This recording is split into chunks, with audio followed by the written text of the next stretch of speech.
So welcome to Feature Fridays. My name is Guy Bartram, and today I'm joined by Gerrit Lehr. Gerrit, please introduce yourself. It's the first time I think you've been on Feature Fridays, isn't it? That's right. Thanks, Guy. Super happy to be on the show. My name is Gerrit Lehr. I'm with the VMware Multi-Cloud Strategy and Architecture team, or as some of our partners might know it, under the Worldwide Cloud Practice, as it was formerly known. And I basically help our partners worldwide build their cloud offering strategy, build business cases, and bring new services to market. Excellent, excellent. And for those who don't know me, my name is Guy Bartram, Director of Product Marketing for the Cloud Services Business Unit.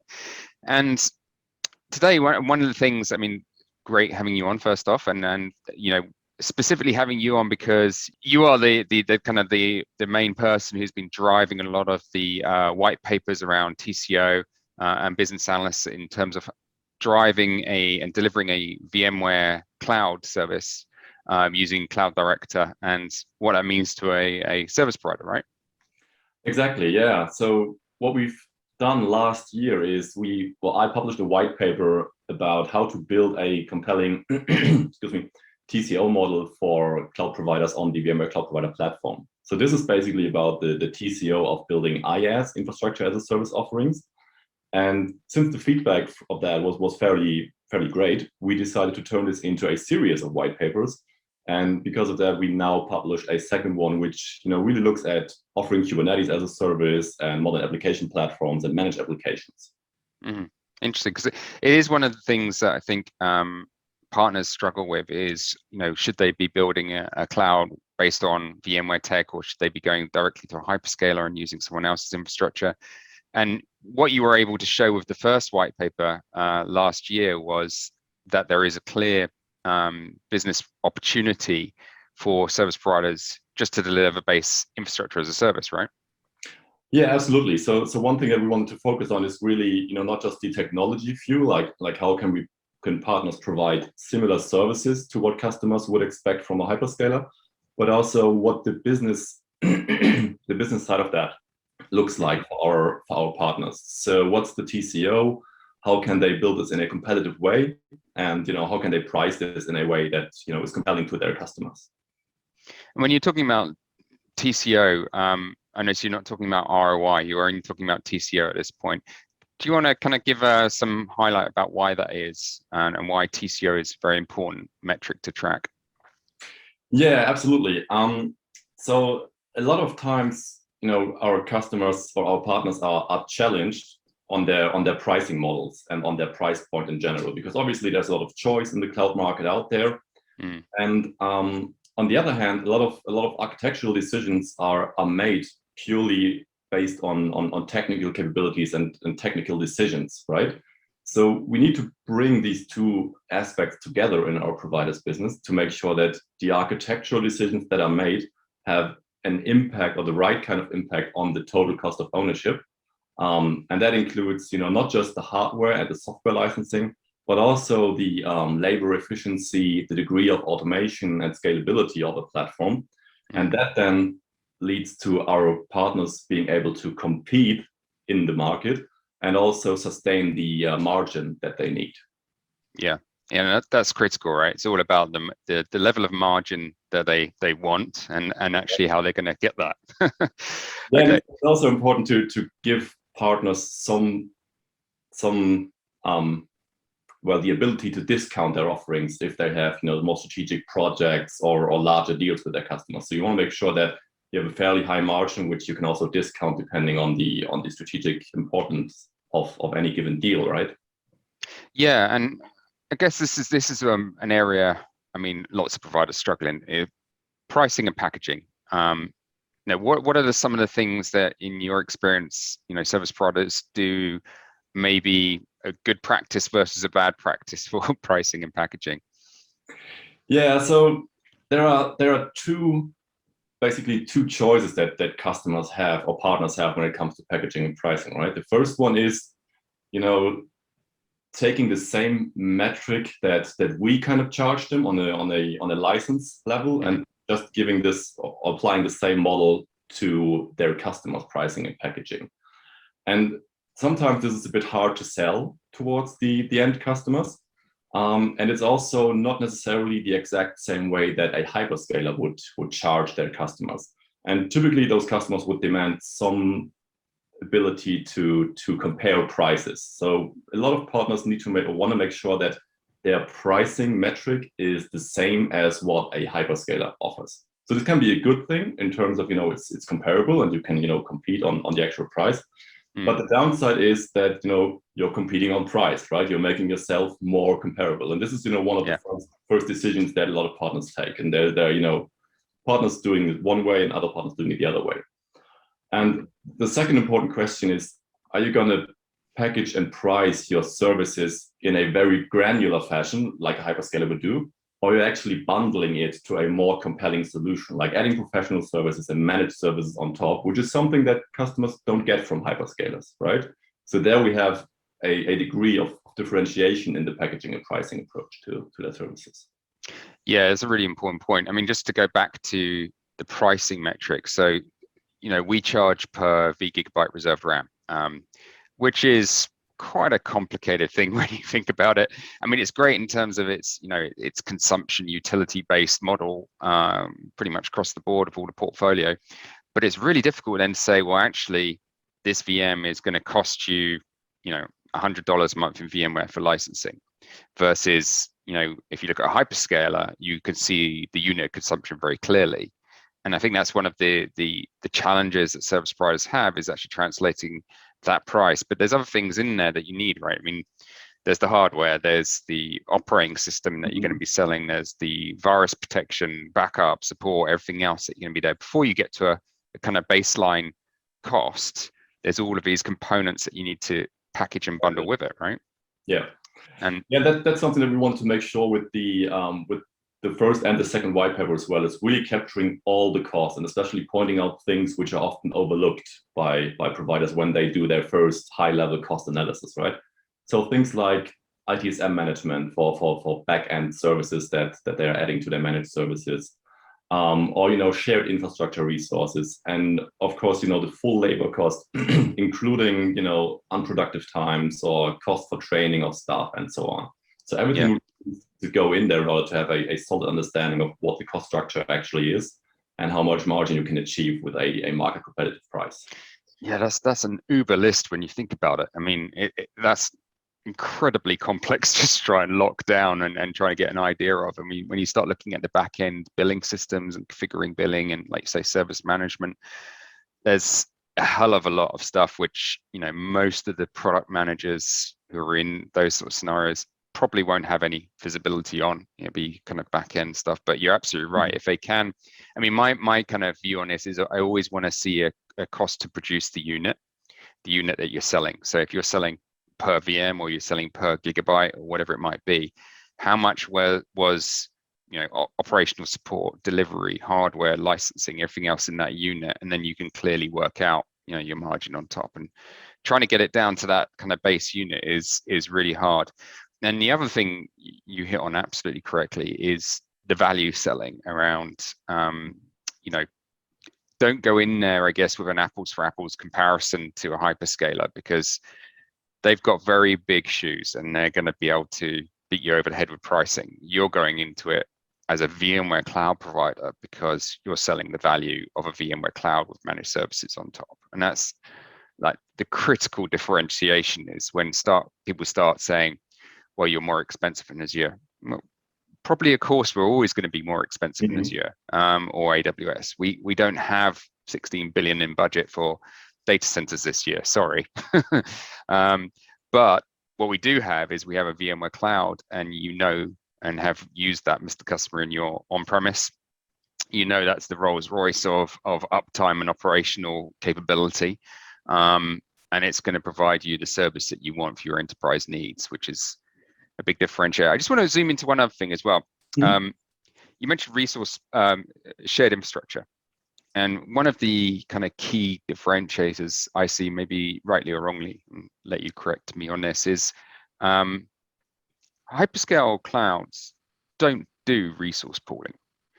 They don't have a concept of it. They are, if you look at Hyper-V or KVM, for example, those hypervisors that you're using underneath, they don't have the ability to expand and contract the resources like we do, and that's why you end up with 370 odd % increased in VM types on a t-shirt size. Exactly. Since 2015. It's like, because they're trying to constantly match that enterprise complexity, which is, never ending really. You're going to end up with, was it 2 million SKUs now in hyperscalers? Yeah, and that's also due to the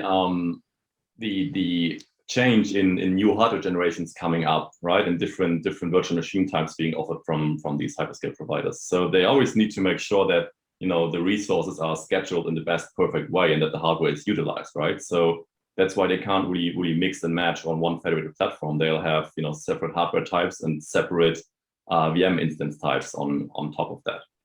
That's right. Yeah. Yeah, and that's an ability that we give our partners with VCD, which gives them a lot of flexibility, right? And you mentioned the apples to apples comparison, which is fairly hard against a hyperscaler. But that's also something that apparently comes up a lot in the sales discussions that our partners have with their customers, right? So yeah. Customers think they're actually making an apples to apples comparison. So let's say in virtual machines, infrastructure as a service, for example. What they don't consider is that in a hyperscale environment, they usually don't know the degree of oversubscription that is underneath on that hardware, right? So they don't really know how much performance they're getting for their money. And the other aspect is, what is a virtual machine actually, right? We always think of it as, compute and RAM, but there are other features like VMware vMotion, VMware HA, and DRS and things like that, which have an impact on the quality of a virtual machine. And customers forget to consider that when they look at pricing, because there is not really an equivalent to vMotion or HA in a hyperscale environment, right? Yeah. So you've got to. A price just doesn't work because there are different quality aspects to a virtual machine that customers can get from a provider. Yeah. I mean, absolutely right. I mean, you've then got to double your cost to allow for HA, then you've got to double your cost for all the load balancing, firewalls, etc. It escalates out of control. And it's interesting you say about the performance. I mean, so I'm looking back at some Cloud Spectator reports that I haven't got one for a little while, but the last one I had was 2017, 2018, and it was really interesting because it was showing, the big hyperscalers, their cost benchmark versus their performance. Yeah, the performance ratio. Yeah, that's right. Yeah, and that's really interesting because you do see that they throttle back their resources, and then you wonder why they're doing that. Well, they're doing that because of noisy neighbor. They don't have the scheduling capability, the distribution and cluster load balancing capability that vSphere has to just distribute those resources and rebalance them so they're not, you haven't got a noisy neighbor contention. And those are massive differentiators, I think, and you're absolutely right. It's not apples for apples. And I think that's one of the things you zoomed into in your first white paper, right? Exactly. So in the first white paper, we focused a lot, as I said, on virtual machines and pointing out the exact aspect that you just mentioned, right? So when we look at, for example, AWS pricing, and we compare two different virtual machine types which have the same size, let's say one is T3, the other is R5, they have a massive price difference, like I think 200-300% between the same size virtual machines, because they have different capabilities in there, right? So it's literally impossible to compare against the right type of virtual machine and figuring out what the correct price point is without a lot of reverse engineering of what that service does and what that TCO should look like. And that's basically part of the hard lifting that we have done of the heavy lifting that we have done for our customers in the white paper, right? So pointing out these things to look out for, and also aspects that they can translate into their sales conversations later on, pointing out these qualitative differences. Yeah, I think that's key. It's like you need the key kind of battle card propositions to say, well, actually, this isn't an apples for apples conversation around comparing hyperscale or a cost for this versus ours, because ours is radically different to how that is delivered, and other things we haven't spoken about, like SLAs, for example. I mean, shocking, right? And support. Those sort of things don't really exist unless you're going to pay a lot and re-architect your application and really spend a lot of time and effort and money to get to a certain level, and even then, you only get things like 4 hours notice about planned downtime with some clouds. So yeah, those are huge differences. Sorry, go ahead.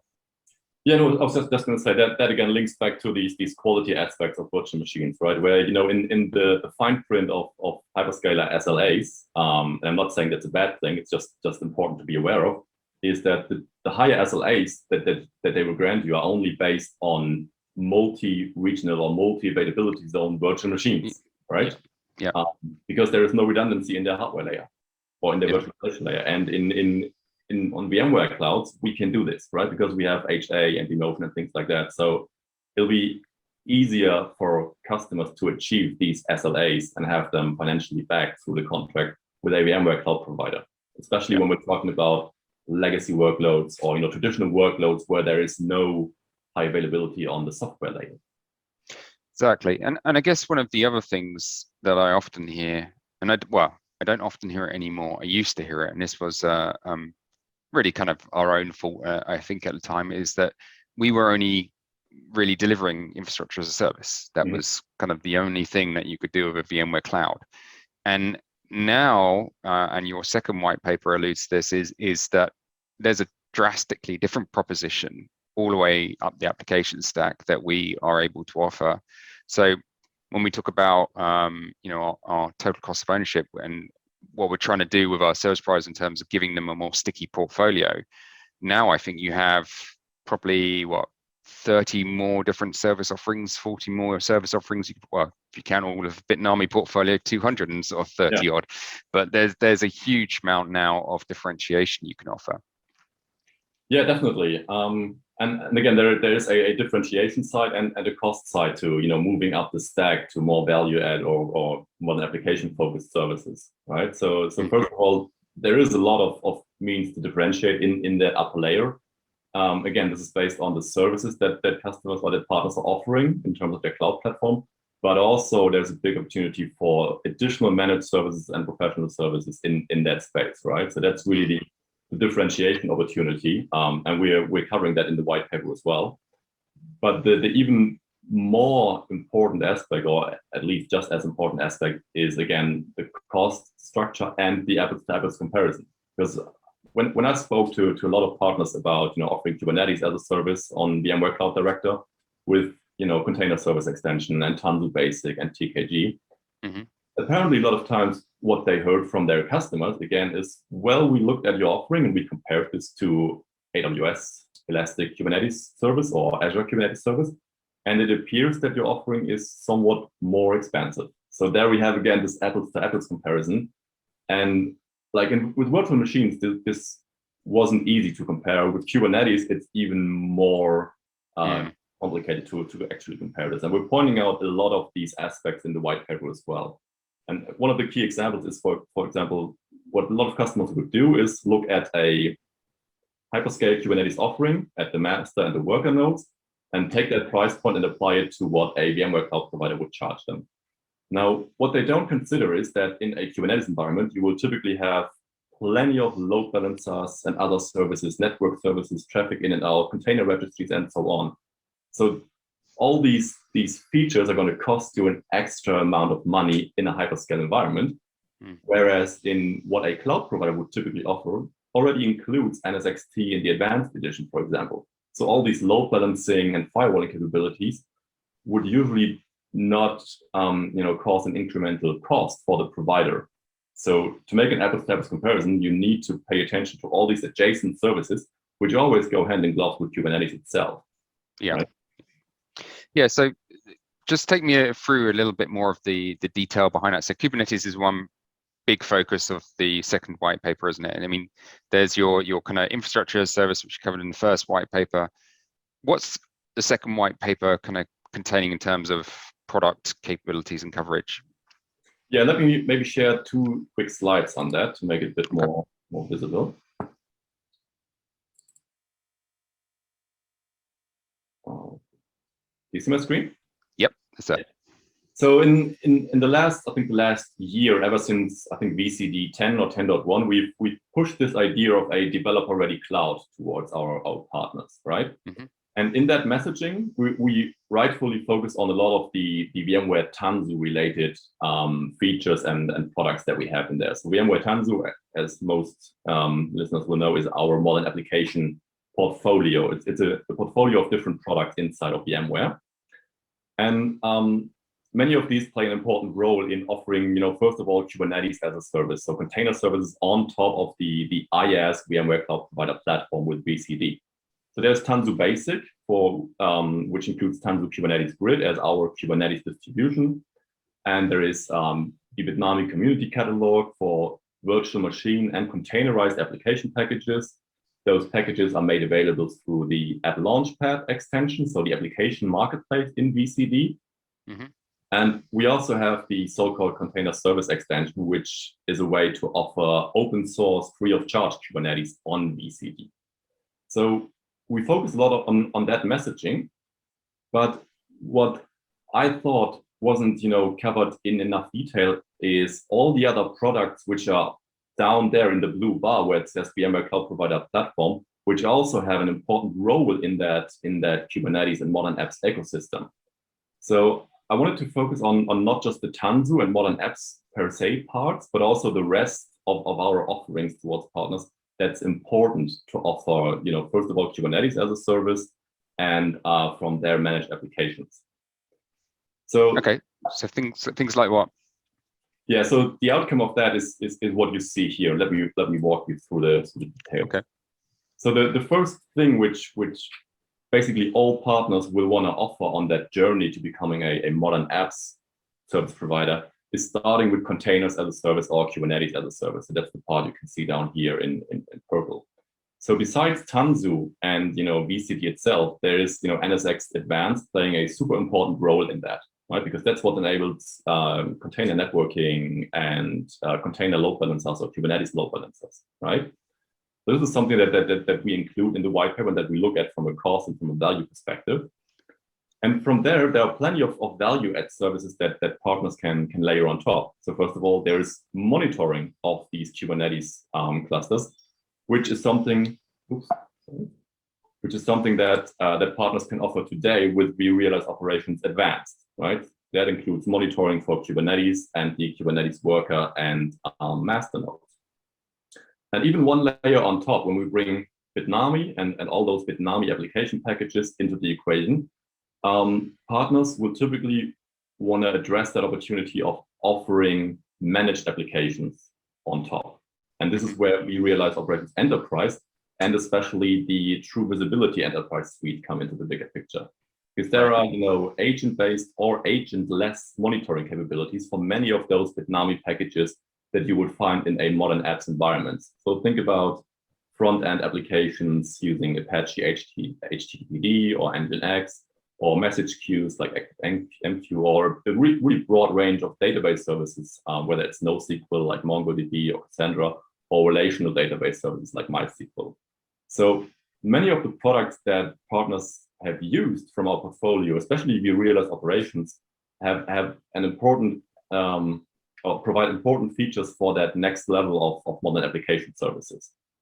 And then, of course, as you can see on the blue, once we expand the Tanzu portfolio in VCPP, there are other services which will be made available in the future, which can even further broaden the portfolio.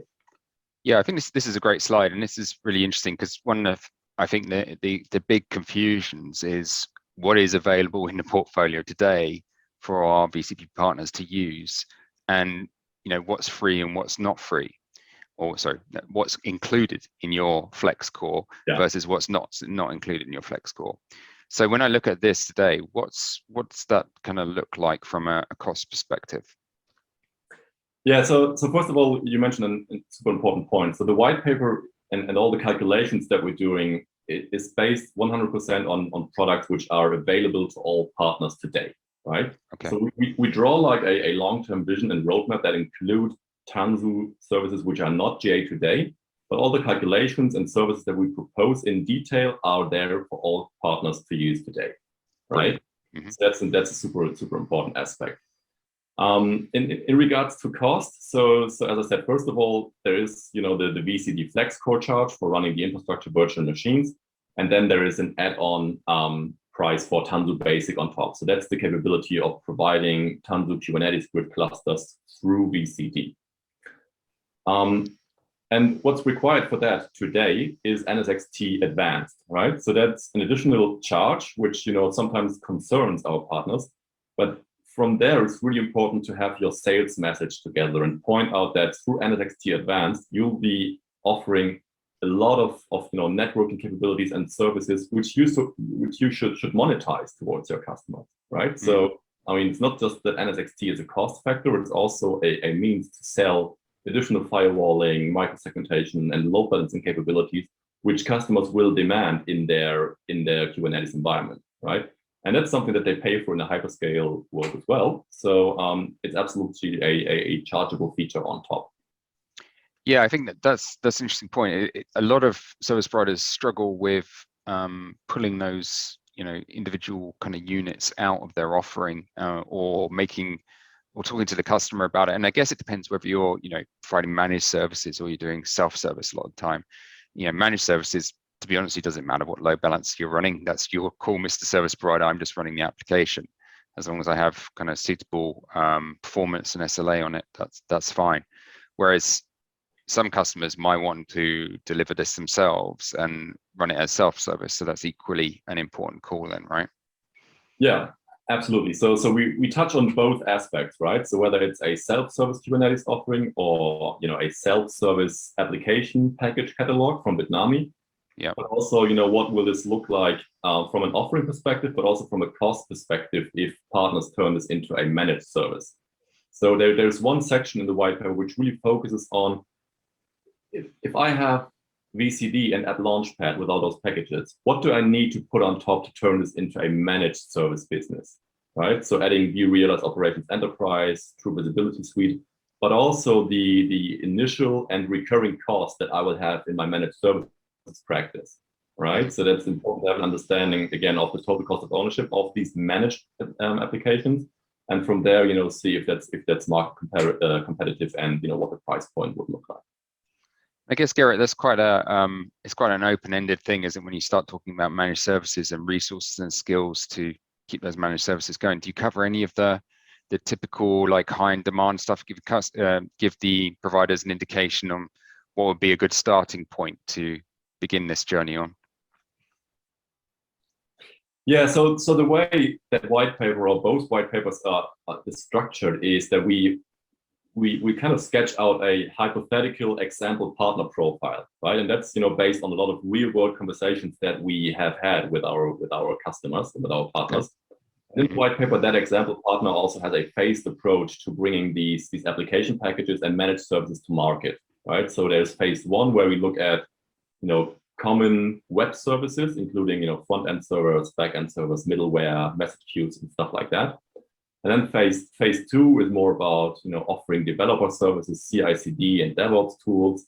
And phase three is then into the whole more innovative application landscape. So Hadoop, big data, or machine learning frameworks. So there is a phased approach to that, based on what we've seen with a lot of partners and also where their maturity and their customers' demand is today.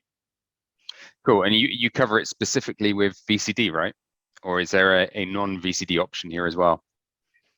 I mean, in general, there's always a non-VCD option, but in the white paper, we look specifically at VCD, right? Because when we talk about Kubernetes or applications as a service, we always need a way to provide a self-service capability and a way to automate the deployment, scaling, lifecycle management of all these services. And that's what VCD typically delivers for our providers. Okay, cool. So how does it work out for the partner then? Your fictitious partner, how does his TCO case look? Looks pretty great, obviously. The first thing that we looked at, as I said, is Kubernetes as a service. And the important decision for partners here is, do I want to offer this with the commercial Tanzu Basic offering from VMware, or do I want to use the free open source alternative? So you typically expect the open source alternative to be cheaper because there is not a software license cost associated with it. Mm-hmm. However, what we looked at is the decrease of support costs, network integration costs, and lifecycle management costs that you would gain from a commercial Tanzu distribution compared to a free open source alternative where you would have to do everything yourself, right? And the cost advantage is actually, depending on the scale of the environment, somewhere between 23 and 37%. So building on the commercial tangible product can actually drive down your overall cost by up to 37% from the model that we're using and the assumptions that we're taking, obviously. So yeah, that's really, really good. It's really good to see that kind of working its way out in the calculations. And I think this is super important for our service providers who, a lot of them I know in the past, for example, have tried to kind of build their own, and it's been great at first, but then, you've got typically 4 or 5 guys who really understand this stuff in detail. They go, and then suddenly you're really struggling to support that OpenStack environment or whatever it might be. And this is, I guess, where the 80-20 rule comes in. Get 80% out of the box, 20% customization is a much more viable solution than 80% customization, 20% out of the box. Yeah, absolutely. And I mean, the issues arise at scale, right? I mean, it's easy to stand up a small environment and, you think you can support it, which, a lot of providers can. But once you scale, right, that's when things are going to start to break and when your operations are going to, struggle a lot with these, not enterprise supported or commercially supported products. Yeah. And likewise, what we saw in our calculations on our models is that the larger the environment scales, the larger the cost improvement actually is, right? Of course. Yeah, that makes total sense. Yeah. Okay, is there any other aspects of the white paper that we should dive into? In general, I mean, it's fairly detailed, so I encourage really anyone in the provider environment that's concerned with business strategy, with portfolio management, but also, lead architects, which, make the architectural decisions to really, read through it. And if they have questions, reach out to us, obviously, right? Yeah. One of the important aspects that needs to be considered is, again, that apples to apples comparison thing. So I can't stress that enough, right? And that's, again, in regards to SLAs that we talked about before, right? So when we look at the SLA that a customer will get from a hyperscale Kubernetes as a service environment and comparing it with what it takes on the VMware Cloud Provider side to achieve the same SLA, it would actually be enough to have, non-redundant worker loads, which, isn't really intuitive in such a critical offering. But that's one of the examples where we really have, where we really provide a lot of insight into, how a partner should design this in a cost competitive and, market competitive way. So that's one thing to point out. And then, of course, as we move further up the stack into how to build a competitive managed application business, obviously the comparisons become, even more complex because we're not just talking about containers and VMs. We're also talking about virtual machines and applications. But it still, provides a lot of key metrics to focus on and to fine tune in order to get your offering to a very price competitive way. So I think there are a lot of key points that we figured out and that we're sharing with our partners so that they don't have to figure this out by themselves.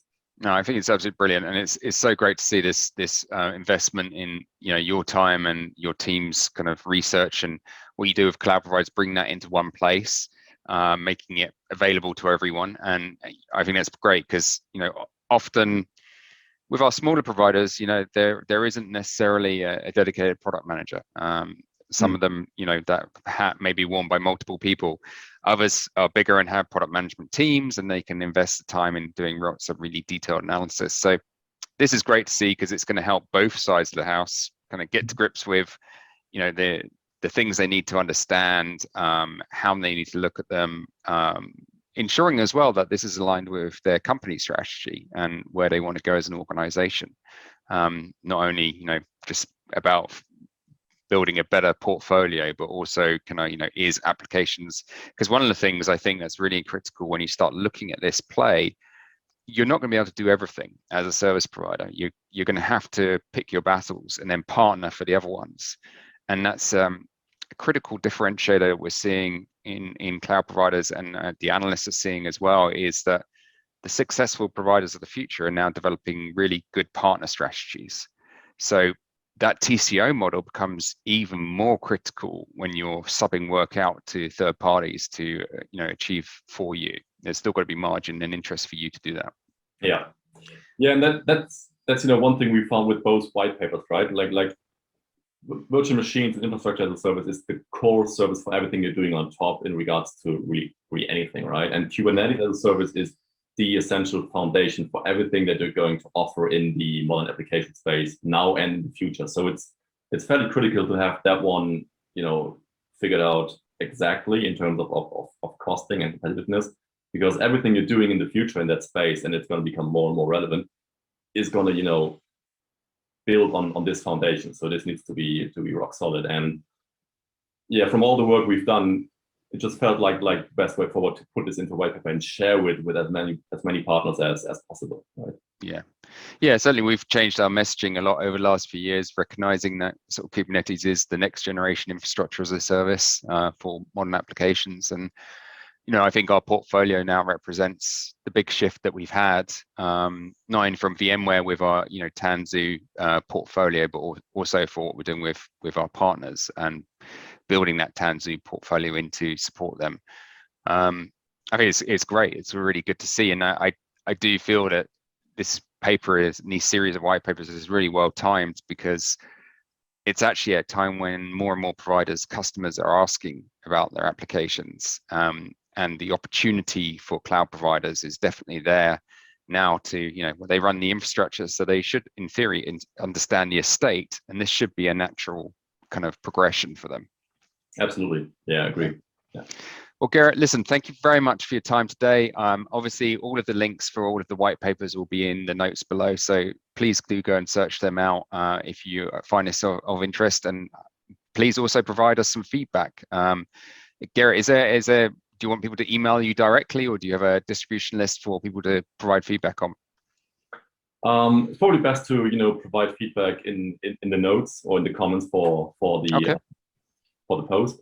Otherwise, people can always reach out to me directly via email, or reach out to their partner managers, and they will get in touch with me. So every feedback is always welcome. Super great to be on the show, and really looking forward to hearing and seeing what partners think about this, and if this is helpful for them. Excellent. Well, listen, thank you again, and let's look forward to some nice comments. Take care, Gerrit. Thanks a lot. Take care. Bye. Bye.